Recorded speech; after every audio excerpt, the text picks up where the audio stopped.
प्यारे भक्तों, आश्विन महीने की शुक्ला पक्ष की द्वादशी तिथि को पद्मनाभ द्वादशी का व्रत रखा जाता है। पद्मनाभ द्वादशी के दिन भगवान विष्णु जी की विशेष पूजन किया जाता है। इस दिन व्रत कर कथा श्रवण से निर्धन व्यक्ति भी धनवान एवं निसंतानों को संतान सुख के साथ मोक्ष की प्राप्ति होती है। अब आइए भक्तों, हम श्रवण करते हैं कथा। तो एक बात का विशेष ध्यान रखिए, अधूरा कथा छोड़ने से व्रत का पूर्ण फल प्राप्त नहीं होगा। इसलिए कथा को पूरी श्रद्धा से प्रसन्नचित मन से पूरा अवश्य सुनेगा। प्रेम से बोलिए जय श्री हरि। पद्मनाभ द्वादशी व्रत कथा प्राचीन काल की बात है। भद्रश्रवा नामक एक राजा जो बहुत ही शक्तिशाली था, उसकी प्रजा सभी प्रकार के सुख भोग रही थी। एक दिन राजा के यहाँ अगस्त्य मुनि आए। राजा भद्रश्रवा ने उनका भव्य स्वागत किया। राजा ने विनम्र भाव से ऋषि का आने का कारण पूछा तो ऋषि ने कहा, हे राजन, मैं तुम्हारे इस महल में 7 रातें गुजारूंगा, उसके बाद मैं अपने आश्रम को चला जाऊंगा। राजा ने अगस्त्य मुनि की रहने की व्यवस्था की और अपने दोनों हाथ जोड़कर कहा, हे मुनिवर, आप चाहे जितने दिन यहाँ रुक सकते हैं। वहीं राजा भद्रश्रवा की पत्नी रानी कांतिमती, जो बहुत ही सुंदर थी, उसके मुख पर ऐसा प्रकाश था मानो कई सूर्य एक साथ मिलकर प्रकाश फैला रहे हो। इसके अलावा राजा के 500 सुंदरियां और थी, किंतु राजा की पटरानी बनने का सौभाग्य केवल रानी कांतिमती को ही मिला था। जब प्रात हुई तो रानी अपनी दासी के साथ अगस्त्य मुनि को प्रणाम करने आई। जब ऋषि की दृष्टि कांतिमती और दासी पर पड़ी तो वह देखता ही रह गया। ऐसी परम सुंदरी रानी और दासी को देखकर अगस्त्य मुनि आनंद में विह्वल होकर बोले, राजन, आप धन्य हैं। इसी तरह दूसरे दिन भी रानी को देखकर अगस्त्य मुनि बोले, अरे, यहाँ तो सारा विश्व वर्जित रह गया। तथा तीसरे दिन रानी को देखकर बोले, पुनः ऋषि ने कहा, ओ, ये मूर्ख गोविंद भगवान को भी नहीं जानते, जिन्होंने केवल एक दिन की प्रसन्नता से इस राजा को सब कुछ प्रदान किया था। फिर चौथे दिन रानी को देखकर ऋषि ने अपने दोनों हाथों को ऊपर उठाते हुए कहा, जगत प्रभु, आपको साधुवाद है। स्त्रियां धन्य हैं, ब्राह्मण, क्षत्रिय और वैश्य, तुम्हें पुनः पुनः धन्यवाद है। भद्रश्रव, तुम्हें धन्यवाद है। और कहा, हे अगस्त्य, तुम भी धन्य हो। प्रहलाद एवं महाव्रती ध्रुव, तुम सभी धन्य हो। इस प्रकार उच्च स्वर में कहकर अगस्त्य मुनि राजा भद्रश्रवा के सामने नाचने लगा। राजा यह देखकर ऋषि से पूछा, हे भगवान, आप इस तरह क्यों नृत्य कर रहे हो?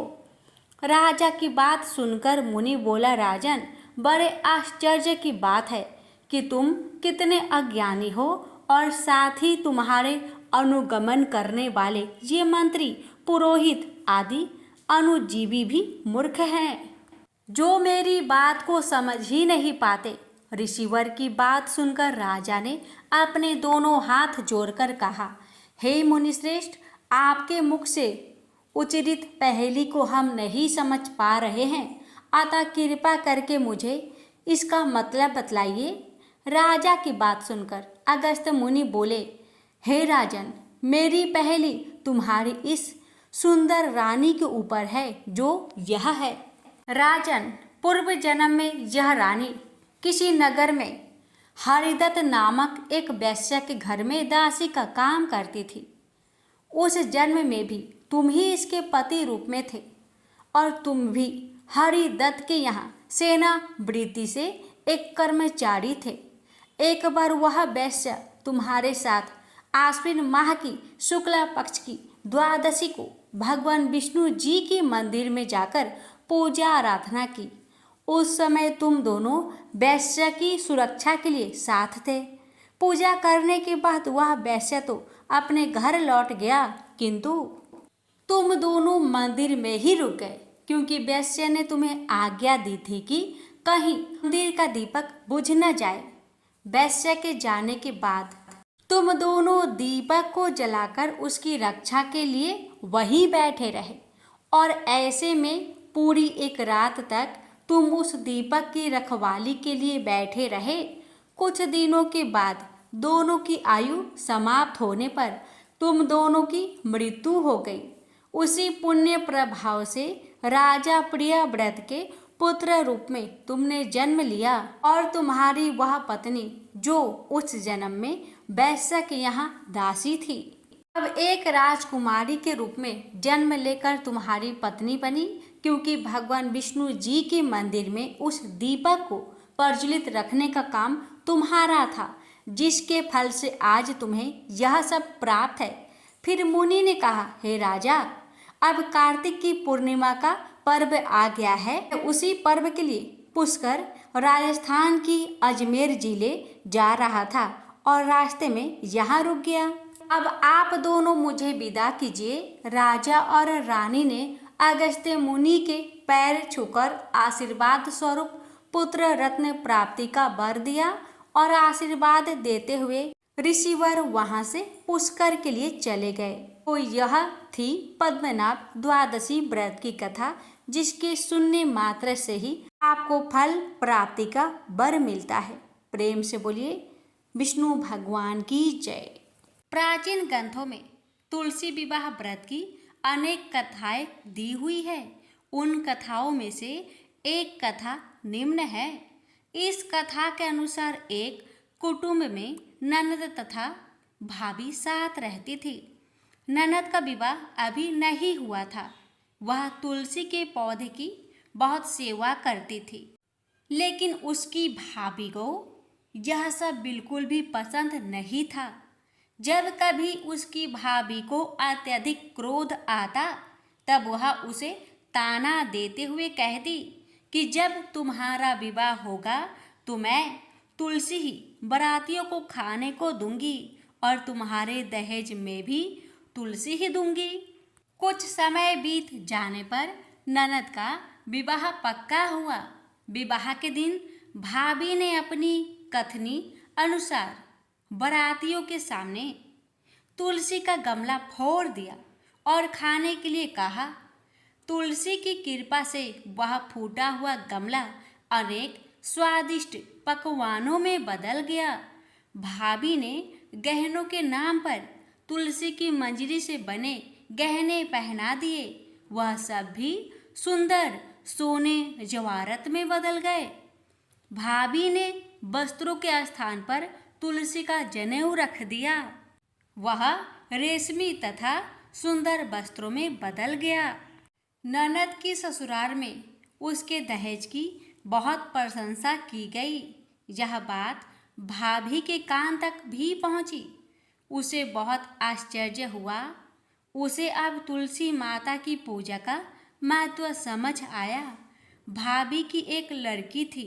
वह अपनी लड़की से कहने लगी कि तुम भी तुलसी की सेवा किया करो, तुम्हें भी बुआ की तरह फल मिलेगा। वह जबरदस्ती अपनी लड़की से सेवा करने को कहती, लेकिन लड़की का मन तुलसी सेवा में नहीं लगता था। लड़की के बड़े होने पर उसके विवाह का समय आता है।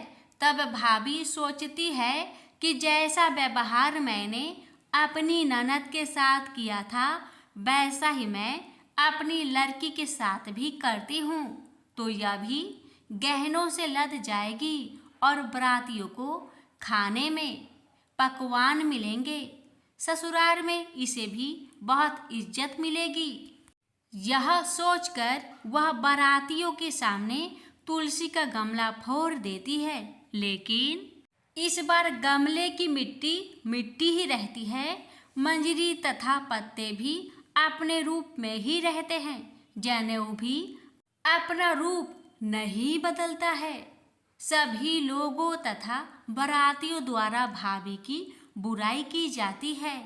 लड़की के ससुराल वाले भी लड़की की बुराई करते हैं। भाभी कभी ननद को नहीं बुलाती थी। भाई ने सोचा मैं बहन से मिलकर आता हूँ। उसने अपनी पत्नी से कहा और कुछ उपहार बहन के पास ले जाने की बात कही। भाभी ने थैले में ज्वार भरकर कहा कि और कुछ नहीं है, तुम यही ले जाओ। वह दुखी मन से बहन के पास चल दिया।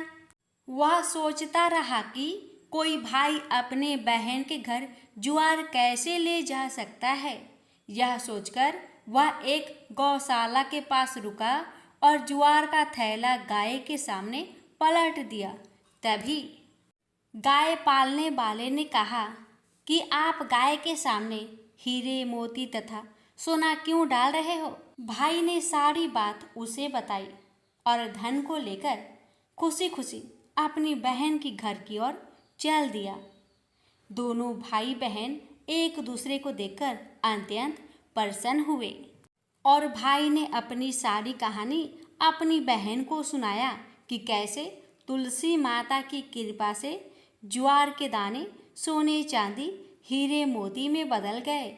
बहन ने कहा, भैया तुलसी माता की महिमा बहुत निराली है। भाभी से जाकर कहना कि भाभी भी तुलसी माता की पूजन किया करे। तुलसी माता की कृपा से हर मनोकामना पूरी होती है। प्रेम से बोलिए तुलसी मैया की जय। हे तुलसी महारानी, आप अपनी सभी भक्तों पर अपनी कृपा सदा सर्वदा बनाए रखना। आपकी कथा सुनने वाले, हुक्कार भरने वाले और कथा कहने वाले पर अपनी कृपा सदा सर्वदा बनाए रखना। एक ब्राह्मण था। वह प्रतिदिन मंदिर जाता था। वह प्रतिदिन तुलसी माता की पूजा करता था। वह तुलसी माता से प्रतिदिन प्रार्थना करता था कि हे तुलसी महारानी, मेरे आनंद करना। तुलसी माता ने सोचा कि यह ब्राह्मण तो बहुत सीधा है और गरीब है और प्रतिदिन मेरी पूजा करता है। मैं इसके कुछ न कुछ करना चाहती हूँ। तो तुलसी महारानी एक कन्या का रूप बनाकर बैठ गई और उस ब्राह्मण को बोली कि ब्राह्मण, मैं भी तेरे घर आना चाहती हूँ। ब्राह्मण ने सोचा कि 6 लड़कियां तो मेरे पहले से ही है और 7 लड़कियों का मैं कैसे पालन पोषण करूँगा, लड़कियों की शादी कैसे कराऊँगा। मेरे पास तो कुछ ऐसा भी नहीं है। यह भव विचार करके वह बहुत परेशान रहने लगा। उसको तो खाना भी नहीं भा रहा था। उसकी औरत ने कहा, क्या बात है, आजकल बहुत दुखी दुखी रहने लग गए। तो इस पर ब्राह्मण बोला कि मैं मंदिर जाता हूँ। वहाँ पर एक छोटी सी सुंदर सी कन्या बैठी है और वह कहती है कि ब्राह्मण, मैं आपके घर आऊँ। उसकी पत्नी बोली कि अरे, इसमें परेशान होने की क्या बात है, आ रही हो तो आ जाने दो। ब्राह्मण बोला कि पहले से अपने 6 लड़कियां तो है ही, उनकी भी अपने को शादी भी करवानी है। तो इस पर ब्राह्मणी बोली कि अरे, ये तो कोई बात नहीं है, अपनी 6 लड़कियों की शादी करवाएंगे, वैसे 7वीं की भी करवा देंगे। अपन 7 लड़कियों की शादी एक साथ करवा देंगे। अगले दिन जब वह ब्राह्मण मंदिर गया तो उस छोटी कन्या ने पूछा, ब्राह्मण, मैं आपके घर आऊं? तो ब्राह्मण बोला कि हाँ चल बेटा चल। उनको वह घर लेकर आ गया। तुलसी माता के कन्या के रूप में ब्राह्मण के घर आने से ब्राह्मण के घर बहुत आनंद हो गया। घर में लक्ष्मी की बारिश हो गई। जब ब्राह्मण 7 कन्याओं की शादी के लिए वर ढूंढने जाने लगे तो उस छोटी कन्या ने कहा कि मेरे तो शालिग्राम जी के मंदिर में जाकर शालिग्राम जी को बोलना कि बारात लेकर आए और मेरी 6 बहनों के तुम्हारी इच्छा से वर ढूंढ लेना। तुलसा महारानी की मेहरबानी से उसके तो सब जेवर, कपड़ा, खाना सब तैयार हो गया और उस ब्राह्मण के तुलसी माता रुठमान हुई। प्रेम से बोलिए तुलसी महारानी की जय। राजा अमरीश भगवान श्री हरि के परम भक्त थे। वे पृथ्वी के सातों द्वीप, अजल संपत्ति और अतुल ऐश्वर्य के शासक होने पर भी इन्हें सपने तुल्य समझते थे, क्योंकि वे जानते थे कि जिस धन वैभव के लोभ में पड़कर मनुष्य घोर नरक में जाता है, वह केवल 4 दिन की चांदनी है। राजा अम्बरीश का भगवान श्री कृष्ण में और उनके प्रेमी साधुओं में परम प्रेम था। उन्होंने अपने मन को श्री कृष्ण के चरणों में, वाणी को भगवान के गुणों का गान करने में, हाथों को श्री हरि के मंदिर मार्जन में और अपने कानों को भगवान की मंगलमयी कथा के श्रवण में लगा रखा था। उन्होंने अपने नेत्रों को श्री हरि की विग्रह व मंदिरों के दर्शन में, नासिका को उनके चरण कमलों पर चढ़ी श्रीमती तुलसी की दिव्य गंध में और जीवा को भगवान के प्रति अर्पित नैवेद्य प्रसाद में संलग्न कर दिया था। राजा अम्बरीश के पैर भगवान के क्षेत्र आदि की पैदल यात्रा करने में ही लगे रहते और वे सिर से भगवान श्री कृष्ण के चरण कमलों की वंदना किया करते थे। इस प्रकार उन्होंने अपने सारे कर्म यज्ञ पुरुष इंद्रियातीत भगवान के प्रति उन्हें सर्वोत्तम एवं सर्वरूप समझकर समर्पित कर दिए थे और भागवत भक्त ब्राह्मणों की आज्ञा अनुसार वे इस पृथ्वी का शासक करते थे। उन्होंने बड़ी बड़ी दक्षिणा वाले अनेकों अश्वमेध यज्ञ करके यज्ञाधिपति भगवान की आराधना की थी। उनकी प्रजा महात्माओं के द्वारा गाए हुए भगवान के उत्तम चरित्रों का बहुत सम्मान करती, किसी समय बड़े प्रेम से श्रवण करती और किसी समय उनका गान करती। इस प्रकार उनके राज्य के मनुष्य देवताओं के अत्यंत प्यारे स्वर्ग की भी इच्छा नहीं करते। राजा अम्बरीश की अनन्य प्रेममयी भक्ति से प्रसन्न होकर भगवान ने उनकी रक्षा के लिए सुदर्शन चक्र को नियुक्त कर दिया था, जो विरोधियों को भयभीत करने वाला एवं भगवान भक्तों की रक्षा करने वाला है। एक बार उन्होंने अपनी पत्नी के साथ भगवान श्री कृष्ण की आराधना करने के लिए 1 वर्ष तक द्वादशी प्रधान एकादशी व्रत करने का नियम ग्रहण किया। उन्होंने 3 रात का उपवास किया और एक दिन यमुना जी में स्नान करके भगवान श्री कृष्ण की पूजा की।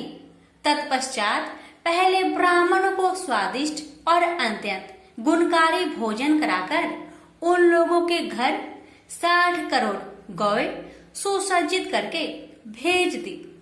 जब ब्राह्मणों को सब कुछ मिल चुका, तब राजा ने उन लोगों से आज्ञा लेकर व्रत का पारण करने की तैयारी की। उसी समय श्राप और वरदान देने में समर्थ स्वयं दुर्वासा जी भी उनके यहाँ अतिथि रूप में पधारे। राजा अम्बरीश उन्हें देखते ही उठकर खड़े हो गए, आसन देकर बैठाया और विविध सामग्रियों से उनके चरणों में प्रणाम करके भोजन के लिए प्रार्थना की। दुर्वासा जी ने राजा अम्बरीश की प्रार्थना स्वीकार कर ली और इसके बाद आवश्यक कर्मों से निवृत्त होने के लिए वे नदी तट पर चले गए। वे ब्रह्मा का ध्यान करते हुए यमुना के पवित्र जल में स्नान करने लगे। इधर द्वादशी केवल घड़ी भर शेष रह गई थी। धर्मज्ञ अम्बरीश ने धर्म संकट में पड़कर ब्राह्मणों के साथ परामर्श किया। उन्होंने कहा, ब्राह्मण देवताओं, ब्राह्मण को बिना भोजन कराए स्वयं खा लेना और द्वादशी रहते पारण न करना दोनों ही दोष है। इसलिए इस समय जैसा करने से मेरी भलाई हो और मुझे पाप न लगे, ऐसा काम करना चाहिए। तब ब्राह्मणों के साथ विचार करके उन्होंने कहा, ब्राह्मणों, श्रुतियों में ऐसा कहा गया है कि जल पी लेना भोजन करना भी है, नहीं भी करना है। इसलिए इस समय केवल जल से पारण किए लेता हूँ। ऐसा निश्चय करके मन ही मन भगवान का चिंतन करते हुए राजश्री अम्बरीश ने जल पी लिया और फिर दुर्वासा जी के आने की राह देखने लगे। दुर्वासा जी आवश्यक कर्मों से निवृत्त होकर यमुना तट से लौट आए। जब राजा ने आगे बढ़कर उनका अभिनंदन किया तब उन्होंने अनुमान से ही समझ लिया कि राजा ने पारण कर लिया है। उस समय दुर्वासा जी बहुत भूखे थे। वे क्रोध से थर थर कांपने लगे। उन्होंने हाथ जोड़कर खड़े अम्बरीश से डट कर कहा, आओ देखो तो सही, यह कितना क्रूर है। यह धन के मद में मतवाला हो रहा है। भगवान की भक्ति तो इसे छू तक नहीं गई और यह अपने को बड़ा समर्थ मानता है। आज इसने धर्म का उल्लंघन करके बड़ा अन्याय किया है। मैं इसका अतिथि होकर आया हूँ, किंतु फिर भी मुझे खिलाए बिना ही इसने खा लिया। अच्छा देख, तुझे अभी इसका फल चखाता हूँ। यो कहते कहते वे क्रोध से जल उठे। उन्होंने अपनी एक जटा उखाड़ी और उससे अम्बरीश को मार डालने के लिए एक कृत्या राक्षसी उत्पन्न की। वह आग के समान जलती हुई हाथ में तलवार लेकर राजा अम्बरीश पर टूट पड़ी। परम पुरुष परमात्मा ने अपने सेवक की रक्षा के लिए पहले से ही सुदर्शन चक्र को नियुक्त कर रखा था। जैसे आग क्रोध से गुर्राते हुए सांप को भस्म कर देती है, वैसे ही चक्र ने दुर्वासा जी की कृत्या को जलाकर ढेर कर दिया।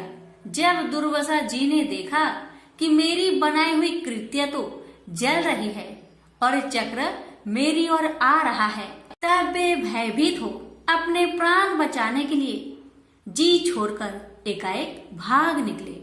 जैसे ऊंची ऊंची लपटों वाला दवानल सांप के पीछे दौड़ता है, वैसे ही भगवान का चक्र तो मेरे पीछे लग गया है।